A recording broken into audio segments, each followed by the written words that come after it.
Hey friends, if you're facing this error when you try to install any software, so in this video I'm going to show you simple steps. First of all, drag your mouse to window icon, just click on it, and here you can see the setting gear icon. Just click on settings and go to the update and security option, and here you can select the Windows security. Now click on virus and threat protection. Now open threat and history. Simple see full history, click this option, and now you can see the Windows Defender block your software which is want to you install, but simple turn on from here.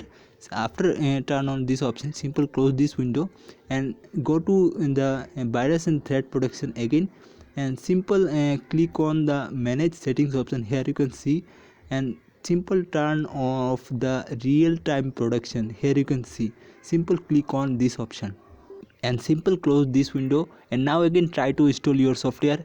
Your problem is solved. I hope this video was helpful for you. Do subscribe and like this video. So yeah guys.